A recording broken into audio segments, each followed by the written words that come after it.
Bangladeshi prime minister उन्होंने पाकिस्तान के journals को बड़ा झटका दिया है। आसिम मुनीर और उनके साथियों को बहुत ही जोर का झटका लेकिन धीरे से दिया है।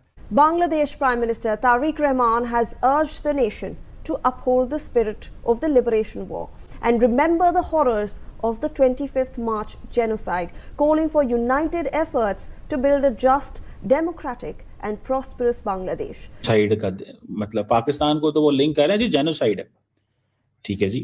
वो कह रहे हैं जी पाकिस्तान ने कमिट किया genocide, it definitely is Pakistan. और ये बातें जो उस वक्त हम कर रहे थे ना कि it's too early to conclude, क्योंकि अभी थोड़ी देर पहले तो पाकिस्तान ऐसे ही सोच रहा था जैसे कोई बहुत ही अपना खास दोस्त जो है वहां पर प्राइम मिनिस्टर बन गया। सोचिए कि हमने कैसे कारनामे अंजाम दिए हुए हैं, हमने दिलों के ऊपर कैसे कैसे जख्म दिए हुए हैं, कैसे कैसे धोखे दिए हुए हैं कि अपने जो हैं वो भी जब उन जख्मों को दोबारा से उनके सामने आते हैं तो वो बोले बगैर, चीखो पुकार किए बगैर रह नहीं पाते। तकरीबन 53 साल गुजर चुके हैं जब 1971 16 दिसंबर का वाक़या हुआ, जिसमें पाकिस्तान जो कि ईस्टर्न और वेस्टर्न विंग पर मुनहसर था उसका एक बाजू टूट गया। सेकेंड वर्ल्ड वॉर के बाद सबसे बड़ा मिलिट्री सरेंडर यानी कि 93,000 फ़ौजियों ने अपने हथियार फेंके हिंदुस्तान के सामने, पाकिस्तानी फ़ौजियों ने, और उनको जेल में डाला गया जो बाद में शिमला एग्रीमेंट के तहत छूट कर वापस आए। 25th was observed as Genocide Day in Bangladesh. Bangladesh PM Tariq Rahman paid tribute to the martyrs. He called 1971 the darkest day in history. He accused the Pakistani army of genocide and उन्होंने कहा जनाब कि March 25 1971 is observed as a genocide day, on the okay of genocide day उन्होंने ये कहा। और उन्होंने कहा कि हमारी जो 25 मार्च 1971 को ये एक डिसग्रेसफुल एंड ब्रूटल डे था। समझता हूं कि इन्होंने बहुत गलत किया है तारिक रहमान साहब ने। उन्होंने पाकिस्तानी जर्नल्स को एक जोर का झटका दिया। नमस्कार दोस्तों, जय हिंद। बांग्लादेश के प्रधानमंत्री तारिक रहमान ने पाकिस्तान को बहुत बड़ा झटका दिया है और उनकी औकात बता दी है, जिसे सुनने के बाद पाकिस्तानी मीडिया को बहुत बड़ा झटका लगा है। दरअसल बांग्लादेश के नए पीएम तारिक रहमान ने आज यानी 1971 में पाकिस्तान द्वारा किए गए जेनोसाइड पर शोक जताया है। उन्होंने 25 मार्च 1971 के पीड़ितों को याद किया है। देशवासियों को उन्होंने ये भी बताया है कि कैसे बांग्लादेशियों को ऑपरेशन सर्च लाइट के नाम पर मारा गया था। इतना ही नहीं, इस दिन को उन्होंने आजादी के इतिहास में सबसे शर्मनाक दिन बताया था। एक्स पर पोस्ट करते हुए उन्होंने कहा है कि आजादी पसंद बांग्लादेश के इतिहास में 25 मार्च 1971 सबसे शर्मनाक और क्रूर दिनों में से एक है। उस अंधेरी रात में पाकिस्तानी सेना ने ऑपरेशन सर्च लाइट के नाम पर बांग्लादेश के निहत्थे लोगों के खिलाफ इतिहास के सबसे भयानक जेनोसाइड में से एक को अंजाम दिया था। उन्होंने ढाका यूनिवर्सिटी, पीलखाना और राजरबाग पुलिस लाइन समेत कई जगहों पर टीचर, जानकारों और बेगुनाह लोगों पर अंधाधुंध गोलियां चलाई थी, जिसमें कई लोग मारे गए थे। ये है कि इस वक्त बांग्लादेश के जो प्राइम मिनिस्टर हैं तारिक रहमान, उन्होंने एक ट्वीट की है। उन्होंने कहा है जनाब कि March 25 1971 is observed as a genocide day, on the okay of genocide day उन्होंने ये कहा है। और उन्होंने कहा कि हमारी जो 25 मार्च 1971 को ये एक डिसग्रेसफुल एंड ब्रूटल डे था। तो basically who is the target? Who is the target? The target definitely is Pakistan. और ये बातें जो उस वक्त हम कर रहे थे ना कि it's too early to conclude, ये बहुत अर्ली है ये कंक्लूड करना कि जनाब यूनुस साहब हैं अभी तो शायद चीज़ें जो हैं वो बेहतर हो जाएंगी। भाई I don't by this argument, I don't by this argument at all. मैं ये समझता हूँ कि ये जो कुछ ये कर रहे हैं, जो लीडरशिप है इस वक्त बांग्लादेश की, they should have not said and done this. उनको ये नहीं करना चाहिए था। उनको अगर आप इस तरह की स्टेटमेंटें जारी करते हैं तारिक रहमान साहब, तो ऑब्वियसली फ्रेंड्स इन इंडिया तो बहुत खुश हैं कि जनाब पाकिस्तान की इस वक्त डिप्लोमेटिक हो रही थी बड़ी के जी रेलिवेंस है, ये है वो है, और देखें कि ये जनाब देखें उन्होंने छक्का मार दिया। ये वही कह रहे हैं ये जेनोसाइड का मतलब पाकिस्तान को तो वो लिंक कर रहे हैं जी जेनोसाइड है, ठीक है जी। वो कह रहे हैं जी पाकिस्तान ने कमिट किया जेनोसाइड, ठीक है।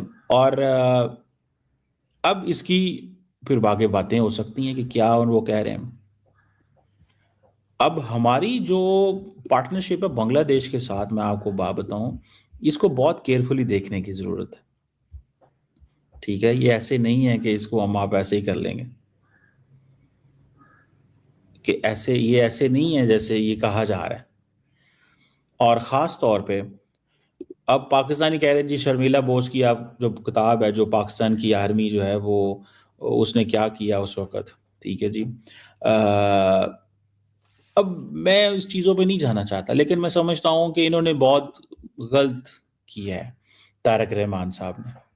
शायद वो इन्होंने इसलिए किया कि वो अपने बंगालियों को बताना चाहते हैं कि मैं भूला नहीं हूँ, मुझे भी हिस्ट्री का पता है, मुझे भी हिस्ट्री का पता है, और मैं इन चीज़ों को भूला नहीं हूँ और ना मैं भूलूंगा। इसीलिए हम कहते थे मोहम्मद यूनुस से जो पिंगे हैं वो बड़े स्लोली बढ़ाएं।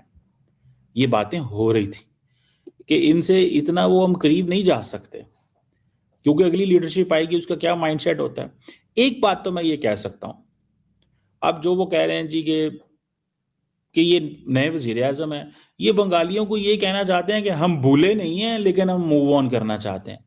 लेकिन अगर ये इस तरह की स्टेटमेंट्स भी नहीं देते, तो हसीना वाजिद पहले निकली हुई है तो वो तो कहेगी, तो ये हसीना वाजिद को पीछे करने के लिए ज्यादा हॉकिश लाइन ले सकते हैं पाकिस्तान के ऊपर। इसको पाकिस्तान स्टडी कर रहा था, यही वजह है कि कभी पाकिस्तान का मिलिट्री डेलीगेशन आपने नहीं देखा होगा उधर क्या है। देखिए, फिर उन्होंने कहा जी कि इन्होंने टीचर्स पे फायरिंग की, इंटेलेक्चुअल्स को मारा गया, हमारे इनोसेंट को मारा गया, ढाका यूनिवर्सिटी में क्या हुआ, ठीक है जी। जो 25 मार्च का जो जेनोसाइड है, ये प्री प्लान्ड मैसेकर था, ये सारी बातें। और ये जो सारी मैसेजिंग कर रहे हैं, इससे क्या मुराद है? और वो कह रहे हैं कि जनाब हम ये बताना चाहते हैं कि इंडिपेंडेंस की क्या वैल्यू होती है, ये प्रेजेंट को भी पता होना चाहिए, फ्यूचर जनरेशंस को भी पता होना चाहिए।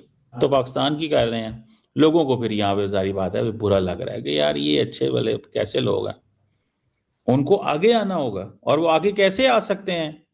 वो आगे तब आ सकते हैं जब वो वाकई ये डिमांड्स छोड़ेंगे। तो आई फियर कि तारक रहमान साहब जो हैं वो हसीना वाजिद के कदमों पे चल सकते हैं। यहाँ पर तारिक रहमान जो नए वजीर आज़म हैं बांग्लादेश के, उन्होंने पाकिस्तानी जर्नल्स को एक जोर का झटका दिया है, मगर धीरे से। जब प्राइम मिनिस्टर बने तो पाकिस्तान में जनाब बाजे गाजे जश्न वशन था कि अपना ही बंदा लग गया है। अब उस अपने बंदे ने क्या स्टेटमेंट दी है 25 मार्च को? आपने यहाँ याद रखना है कि 25 मार्च 1971 को ऑपरेशन सर्च लाइट जो है वो शुरू हुआ था। वहाँ पर मुज़ाकरात हो रहे थे कि किसी तरह से शेख मुजीब को हुकूमत ना दी जाए और बल्कि भुट्टो साहब को प्राइम मिनिस्टर बनाया जाए, और मामला जो है उस वक्त के आर्मी चीफ याया खान के हाथ में ही रहे। जैसे आज आसिम मुनीर एक्सटेंशन पे एक्सटेंशन लेना चाहते हैं, 3 दिसंबर को जाकर इसमें इंडिया भी ऐड हो गया, उनकी फौजें भी डायरेक्टली पाकिस्तान के साथ लड़ना शुरू हो गई। 16 दिसंबर को फिर फॉल ऑफ ढाका हो गया और बांग्लादेश जो है वो एक अलग मुल्क बन गया। 25 मार्च की याद में तारिक रहमान साहब ने एक ट्वीट किया, एक स्टेटमेंट उनके दफ्तर ने फॉर्मली जारी की। उन्होंने कहा कि 25 मार्च 1971 को यौम नस्ल कशी के तौर पर मनाया जाता है। जेनोसाइड जिसे कहते हैं, वो कहते हैं कि यौम नस्ल कशी के मौके पर तमाम शोहदा को अपनी गहरी अकीदत और एहतराम पेश करता हूँ। आज़ादी पसंद बांग्लादेश की तारीख में 25 मार्च 1971 एक नहायत शर्मनाक और सफाक दिन के तौर पर याद रखा जाता है। इस स्याह को पाकिस्तानी काबज़ अफवाज ने ऑपरेशन सर्च लाइट के नाम पर बांग्लादेश के निहत्ते अवाम के खिलाफ तारीख की बदतरीन नस्ल कशी में से एक का इर्तकाब किया। इन्होंने ढाका यूनिवर्सिटी, पेलखाना और राजा बाग पुलिस लाइन्स समेत मुख्तलिफ मुकामात पर असातिज़ा, दानश्वरों और बेगुनाह शहरियों पर अंधाधुंध फायरिंग की, जिसके नतीजे में बेशुमार लोग शहीद हुए। 25 मार्च की ये नस्ल कशी एक बाकायदा मनसूबाबंदी के तहत किया गया कत्ले आम था। ये मुनज़्ज़म खूनरेज़ी क्यों ना रोकी जा सकी, ये उस वक्त की सियासी क़यादत के किरदार के हवाले से तारीख़ का एक अहम सवाल है। आज इनका अपना दोस्त, हाल ही में इन्होंने उन्हें स्ट्रेटेजिक पार्टनर भी कहा, अपना दोस्त भी कहा, और इसमें कोई शक नहीं तारिक रहमान बहुत डिस्टेंट है इंडिया से, क्योंकि शेख हसीना बहुत करीब है इंडिया से। तो आप सोचिए कि हमने कैसे कारनामे अंजाम दिए हुए हैं, हमने दिलों के ऊपर कैसे कैसे ज़ख्म दिए हुए हैं, कैसे कैसे धोखे दिए हुए हैं कि अपने जो हैं वो भी जब उन ज़ख्मों को दोबारा से उनके सामने आते हैं तो वो बोले बगैर, चीखों पुकार किए बगैर रह नहीं पाते।